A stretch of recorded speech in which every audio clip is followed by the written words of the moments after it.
Bonjour à tous, alors exercice aujourd'hui simple pour les mises sous forme trigonométrique. On va faire des complexes vraiment qu'on peut comme ça interpréter très facilement graphiquement et les cas particuliers. Alors, le premier c'est Z0, on va pas traîner. Donc Z0, qu'est-ce que c'est? Donc Z0 c'est 7, ce qu'on peut dire, c'est que 7 c'est un nombre réel. 7 est un réel. Donc si on doit placer 7 sur un plan complexe, l'image de ce complexe 7, c'est un nombre qui est sur l'axe des abscisses. Donc sur un dessin, vous voyez, le complexe se placerait ici, ça serait donc le point M d'affixe 7. Donc ici on met d'affixe Z0. Quel est l'argument? Vous voyez le vecteur U, un représentant, donc c'est ici. Votre vecteur OM, vous voyez, il est dans la même direction que U et il est collinéaire. Donc vous voyez très facilement l'argument de Z0, c'est donc 0. 0 parce que si vous regardez, pour ceux qui sont un petit peu encore en peine, il faut regarder l'angle UOM. Et l'angle UOM, c'est un angle nul. Parce qu'il n'y a pas d'ouverture, les deux vecteurs U et OM sont collinéaires de même sens. Donc ici, vous avez un angle orienté de mesure 0. Alors, vous voyez, le vecteur UOM, il est ici. Voilà, il part de là. Donc, vous voyez bien qu'il n'y a pas d'ouverture. Ici, vous avez un angle nul. Voilà, alors ça sera, j'ai déjà dit, mais ça sera le cas pour tous les réels positifs. Tous les réels positifs sont ici sur la partie droite de l'axe des abscisses. Ils ont donc un argument nul. Si vous voulez utiliser la technique classique pour le faire, c'est un petit peu embêtant. Donc on va faire la technique en 4 étapes. Le module déjà, première étape. Donc Z0, son module, c'est facile, ça fait 7. Donc on factorise par 7. Problème, c'est là que certains se mélangent un petit peu, c'est déjà factorisé en fait. Donc si vous voulez vraiment faire apparaître un complexe entre parenthèses, il faudra mettre donc 1 plus 0i. Donc officiellement, on chercherait donc un angle dont le cosinus vaut 1 et dont le sinus vaut 0. Alors ça, il n'y en a pas 10 000. C'est tout simplement l'angle θ égale 0 modulo 2pi. D'accord? Donc voilà pourquoi on pourrait le retrouver avec notre méthode en 4 étapes. Module, factorisation, cosinus et ensuite, ça veut dire que Z0, vous pouvez l'écrire 7 fois cosinus 0 plus i sinus 0. Donc voilà pour le premier. Le deuxième, moins 4i. Alors, le cours, on l'a déjà vu ici, ce moins 4i. Moins 4i, c'est un complexe dont le point image est donc sur l'axe des ordonnées, il est en bas. Donc si vous regardez l'angle que fait le vecteur U avec le vecteur ici que j'appellerai OM1, et vous voyez très bien sur le dessin, c'est un angle droit qu'on parcourt dans le sens ici indirect. Donc l'argument immédiatement de Z4, c'est moins pi sur 2. Ça sera le cas pour tous les complexes imaginaires purs avec une partie imaginaire négative. Par exemple, moins 5i, moins 7i, tout ça. Si vous faites la méthode en 4 temps, première étape, le module de Z1. Module de Z1, c'est module de moins 4i. C'est un produit, donc vous avez module de moins 4, donc 4 fois module de i. Ça fait donc 4 fois 1, donc 4. Ensuite, Z1, on le factorise par 4. Vous aurez donc, entre parenthèses, moins i. Moins i, c'est effectivement un complexe dont le module vaut 1. Et on va le mettre sous sa forme un petit peu algébrique. Donc ici, ça fera 0 moins i.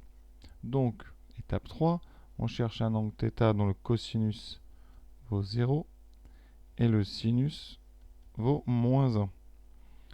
Et ça, ça nous donne θ, donc en bas du cercle, c'est-à-dire θ égale moins pi sur 2.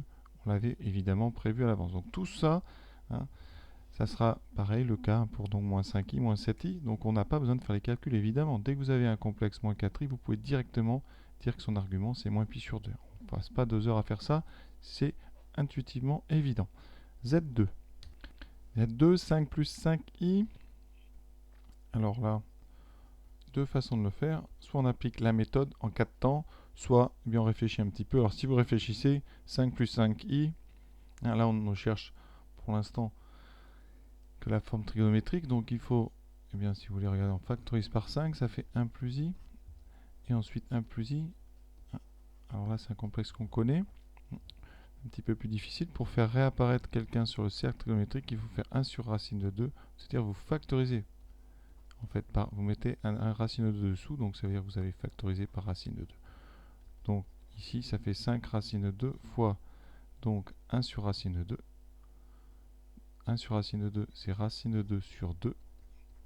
Et donc vous faites apparaître un complexe qui est connu, parce que vous cherchez ici un angle θ dont le cosinus vaut racine de 2 sur 2, et le sinus vaut racine de 2 sur 2. Et ça, on en connaît un, c'est pi sur 4. Là vraiment, il faut commencer à faire ça vite. Et donc, eh bien, vous avez votre forme trigonométrique. 5 racine de 2,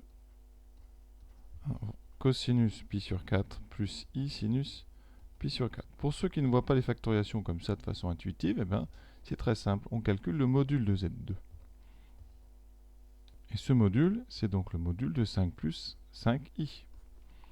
Alors, si vous allez faire la formule directe, ça fait donc 25 plus 25, donc racine de 50, ou tout simplement racine de 2 fois 25, comme ça vous avez déjà 25 qui va sortir, ça fait 5 racine de 2. Vous voyez, on retrouve le coefficient que j'avais trouvé comme ça, intuitivement.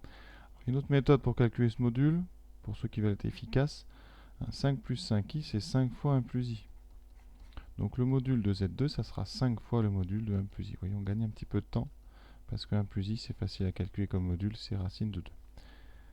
Et donc avec votre méthode en 4 temps, on factorise par 5 racine de 2, ce qui est donné 5 sur 5 racine de 2, plus i fois 5 sur 5 racine de 2, et ça nous redonne donc 1 sur racine de 2, plus i sur racine de 2, et après on continue, on obtient notre argument pi sur 4. Donc voilà, tout ça c'est vraiment pour vous donner des astuces et des façons de faire plus ou moins rapides. Donc à vous de voir quel niveau vous voulez vraiment acquérir. Si vous voulez rester simple, vous appliquez la méthode module, factorisation, argument, et on met sous forme trigonométrique. Le Z3. Petite figure quand même pour Z2. Voilà, j'ai fait le dessin, vous voyez. J'ai placé donc un point d'abscisse 5 d'ordonnée 5, ça me donne donc M2. C'est le point image de Z2. Et vous voyez que cette demi-droite ici que j'ai tracée, elle emprunte la diagonale des carreaux. Parce qu'on est sur la droite tout simplement d'équation y égale x. Vous voyez bien, 5 et 5, x et y sont les mêmes. Partie réelle et partie imaginaire sont égales et positives. Donc on est en haut à droite. C'est donc bien pi sur 4. Maintenant on va parler de Z3. On va essayer d'accélérer un petit peu. Mais Z3, première chose déjà, vous voyez, on a moins 12 et plus 12. Donc on est sur une droite où y égale moins x. Ensuite, si on doit placer ce point dans le plan, on a une abscisse négative, une ordonnée positive, on est donc en haut à gauche. Voilà, alors le module de Z3, si on doit le calculer, c'est le module de moins 12 plus 12i. Alors là, des petites choses très intéressantes. Pour calculer ce genre de module, vous avez tout intérêt à factoriser avant de calculer par 12. Ça fera 12 fois moins 1 plus i. Et donc le module d'un produit, c'est le produit du module. Donc on va pouvoir sortir le 12, qui est un nombre positif. Ça fait 12 fois le module de moins 1 plus i. Et le module de moins 1 plus i, c'est racine de 2. Donc ici, on trouve 12 racines de 2. Vous voyez, très très vite, sans trop de calcul. Si vous ne faites pas cette petite astuce de factorisation, vous allez trouver donc racine de moins 12 au carré, donc 12 au carré, plus 12 au carré. Et encore là, deux écoles. Ceux qui calculent tout, donc vous aurez 144 plus 144, c'est-à-dire racine de 288. Et là, il y a tout un travail pour ressortir les carrés, donc beaucoup de perte de temps. Alors, si vous préférez faire ça malgré tout, il y a une deuxième chose que je peux vous dire. 12 au carré plus 12 au carré, ça fait tout simplement 2 fois 12 au carré. Et là, vous avez votre carré. Donc vous pouvez sortir le 12, ça fait 12 fois racine de 2. Donc vous voyez, en quelques secondes, on finit un travail qui va vous prendre une minute. Donc faites très très attention. Alors maintenant donc ce 12 racine de 2, eh bien, on va le mettre en facteur. Et pour mettre en facteur, eh bien, première étape, on fait moins 12 sur 12 racine de 2, plus 12i sur 12 racine de 2. Voilà, ça s'appelle factoriser. Et on simplifie après, seulement après. Vous allez avoir donc 12 racine de 2, le module, facteur 2, on simplifie par 12, moins 1 sur racine de 2, plus i sur racine de 2. Alors ce complexe, il est connu, celui qui est entre parenthèses, mais vous le connaissez sous son autre forme, moins racine de 2 sur 2, plus racine de 2 sur 2 fois i. voyez, vous cherchez à ce moment-là, dans le problème, un angle θ dont le cosinus vaut moins racine de 2 sur 2 et dont le sinus vaut racine de 2 sur 2. Donc on est dans la famille pi sur 4, mais avec un cosinus négatif et un sinus positif. Donc comme j'ai dit tout à l'heure, vous êtes en haut à gauche. Et en haut à gauche, vous allez vous trouver sur une autre demi-droite qu'on appelle la deuxième bisectrice du plan, ici, voilà, qui emprunte la diagonale des carrés. Et donc cette droite, elle a pour équation y égale moins x. Alors j'ai tracé que la demi-droite parce que je sais que je suis en haut à gauche. Et donc vous voyez bien, l'angle que vous avez à faire pour aller de U à cette demi-droite ici, c'est donc de 3 fois 45 degrés, 3 pi sur 4. Donc ça veut dire que votre θ, c'est 3 pi sur 4 modulo 2 pi. Voilà, et donc votre forme trigonométrique, ça serait donc cosinus de 3 pi sur 4 plus i sinus 3 pi sur 4. On passe au 4 maintenant, Z4. Moins 1 plus i. Tout de suite, petite figure, où est-ce qu'on est? Moins 1 plus i, cosinus négatif, sinus positif, on est encore en haut à gauche, un peu comme Z3. Vous avez aussi ici une partie réelle, une partie imaginaire qui sont opposées. Donc on est sur la même demi-droite. D'équation y égale moins x. Et on est donc en haut à gauche. Ça veut dire que l'argument, on le sait tout de suite, c'est 3 pi sur 4. Alors on va quand même le redémontrer. Le module de Z4, c'est donc racine de 1 carré plus 1 carré, donc racine de 2. On factorise donc Z4 par racine de 2, ce qui donne moins 1 sur racine de 2, plus i sur racine de 2. Et vous voyez, on retombe sur le même complexe que précédemment. Complexe qu'on écrit plutôt sous la forme moins racine de 2 sur 2, plus racine de 2 sur 2, i. Vous voyez, et on est revenu exactement au même endroit. On a le même cosinus et le même sinus que pour Z3. Et donc θ, c'est encore 3 pi sur 4 qu'on avait trouvé bien sûr bien avant, rien qu'en regardant le complexe. Z5. Encore une fois, hein, on regarde bien. Votre complexe, il est où? Partie réelle négative, partie imaginaire négative. On est en bas à gauche. Ensuite, ce qu'on peut remarquer, c'est que partie réelle égale partie imaginaire. Donc on a y égale x. Donc on est sur cette première bisectrice du plan, mais cette fois-ci en bas à gauche. Donc on est ici, sur cette droite bleue que je trace, quelque part ici. Donc l'argument, il est facile à trouver. Oui. Vous avez deux façons de le trouver. Soit vous passez par le sens indirect, donc vous aurez moins 3 pi sur 4, ou soit vous passez dans l'autre sens, et vous aurez ici 5 pi sur 4. Modulo 2 pi, c'est la même chose.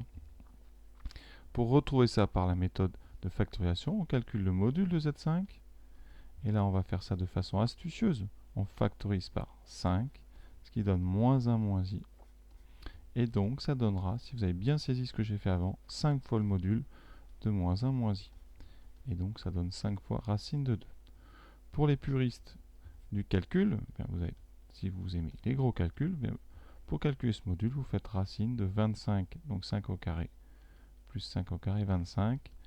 Alors là, comme tout à l'heure, soit vous faites racine de 50 et vous sortez ensuite les carrés, soit vous êtes astucieux, vous avez remarqué que c'est 2 fois 25, et donc vous sortez directement le 5 qui donne 5 racines de 2. Voilà, ça c'est vous qui voyez. Moi je vous conseille évidemment de factoriser par 5, parce que ça gagne vraiment beaucoup de temps. Ensuite, une fois qu'on a fait ça, on factorise donc par 5 racines de 2, ce qui donne moins 5 sur 5 racines de 2. Je maintiens mon conseil, vous faites ça très doucement, les factorisations, vous écrivez le facteur dessous. Et après, vous calculez. Les 5 s'annulent, il reste moins 1 sur racine de 2, moins i sur racine de 2. Voilà, on met ça sous sa forme plus sympathique, moins racine de 2 sur 2, plus racine de 2, moins racine de 2 sur 2, i. Voilà. Et là, on réfléchit, vous voyez, on a moins et moins, donc on cherche quoi?